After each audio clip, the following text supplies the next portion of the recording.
Nabalitaan nyo na ba itong kainan sa Bulacan na sumikat noong panahon ng pandemic dahil sa kanilang tumbong soup na bukod sa masarap at mura napakalinis ng pagkakagawa na wala siyang foul smell at walang aftertaste. Kaya naman sa mabilis na panahon nakilala sila at talagang binabalik-balikan. Bukod pa sa kanilang tumbong soup marami pang pagpipilian na masasabi kong sulit balik-balikan dahil masarap at talagang napaka-affordable. At eto nga yung ilan sa mga bestsellers nila dito. Bestseller namin, tumbong soup. Tapos yung crispy lechong kawali namin, sinuso. Tapos ito po yung barbecue natin, longganisa kalumpit, chicharong bulaklak, tenga, barbecue, grilled sisig namin, at saka po yung adobong guya at iba-ibang klaseng laman loob. Nagsimula nga lang daw yung kainan na to dahil sa hilig ng owner na magluto ng pulutan. Kaya halos lahat ng matitikman mo dito ay yung owner mismo ang nagtimpla. Nagmumulino dyan, pinupulutan lang namin. Ginagawa kong pulutan, tapos ginawa namin menu.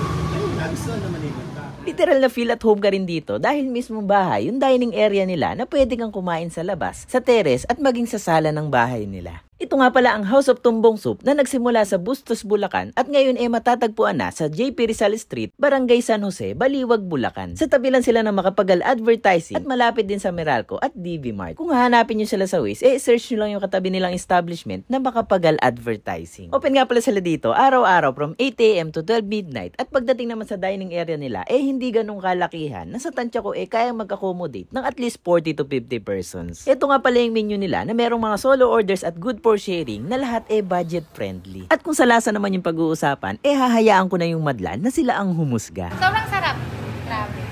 Try nyo yung batcharon sa yung sinuso. Siyempre yung tumbong soup. First time namin pumunta dito, nakita namin. Tapos yung in-order naman namin, okay na okay. Sarap. Ano po yung pinaka-nagustuhan nyo? Ito, yung tumbong soup. Nung nakita namin na may tumbungan dito, yung talaga yung tinay. Sarap nung tumbong Oo, sobra. Napalambot. Tapos wala siyang aftertaste Wala. Hindi katulad nung iba na kapag hinala sa may mapayat. Ito wala. Wala Shout out dun sa Mabisa Subu House po na sana supportin po ninyo. Ano yung pinaka-nagustuhan sa kanain natin? Etong sinuso. Saka yung sisig nila, napakasarap. Etong tumbong nila, sarap, walang aftertaste, napakasarap. Overall, ano masasabi mo sa kainan nila? Masarap, sulit. Sa murang halaga, makakain mo na yung masarap na pagkain. Ano yung pinaka-nagustuhan mo, Arvin? Yung barbecue, Barbecue, di ba nagtitinda rin kayo ng barbecue? Alin masarap? Barbecue dito, barbecue nyo? dito. Parehas. At humingi na nga tayo ng konting tips sa owners kung paano nga ba maging matagumpay sa ganitong negosyo. Ang pinaka-tip siguro, walang hari pag walang reyna. Siya talaga lahat ang nasa kusina. Ako ang magpe-prepare ng mga lasa, ako lahat yon. Tapos si Mrs. naman ang pinaka magse-serve, mag-aayos, magluluto. Kaya kaming dalawa may pagmamahal sa mga pagkain. Kaya siguro yun ang gusto rin ng tao. Supportahan lang din talaga. Pag kasi siya, magluluto siya, papatikpan niya sa akin, babe, tignan mo muna kung ayos mo tayo. Pagpasado sa akin, okay siya, ganun. Kailangan dalawa kami. Ako yung taga-tikim. Ako yung taga-tikim. Siya yung taga-luto. Sa mga naging parokyano namin, sa mga kumain at mga nakakain, maraming salamat po sa inyo lahat. At pasyal po kayo uli. At God bless us all. At heto nga pala yung mga sinerve sa atin na isa-isa nating kikilatisin. Una natin titikman yung kanilang tumbong soup.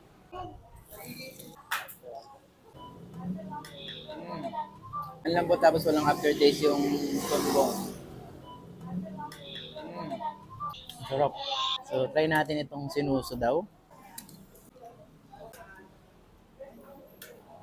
Hindi ko alam kung anong part na ng baboy, pero malinam naman siya tapos malambot yung pinaka-meat. Ang sarap. Must try. Medyo masagwa lang yung pangalan kasi sinuso. Pero sarap. 180 pesos, good for sharing. Sulit na. Tikman naman natin yung barbecue nila. Sarap dyan yung barbecue. Malaki yung serving, tapos tender yung pinaka-meat niya. Tsaka lasang-lasang yung pagiging barbecue talaga. Masarap. Try din natin itong inihaw na chicharon bulaklak. Yung chicharon bulaklak nila, medyo manamis-namis yung lasa. Para siyang kalasa ng barbecue. Sobrang lambot. Isa sa nagdala dito yung pinakasuka nila. Tikman natin itong lechong kawali nila.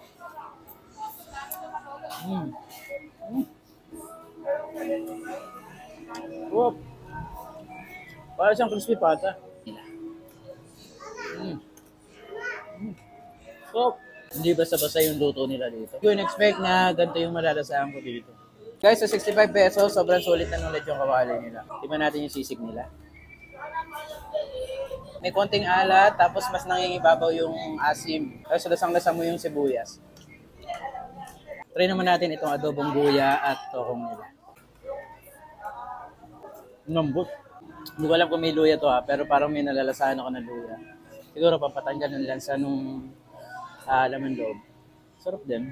Okay, sobrang solid dito, mura, tapos sobrang masarap yung mga pagkain nila. Aircraft maintenance yung may-ari nito, pero passionate siya magluto, kaya iba, ang sarap. Sarap ng pagkain. Kaya naman kung naghahanap ka ng mahihigop na sabaw at masasarap na pagkain pero budget friendly, bisitahin nyo na sila dito sa House of Tumbong Soup. At ngayon, nabalitaan nyo na.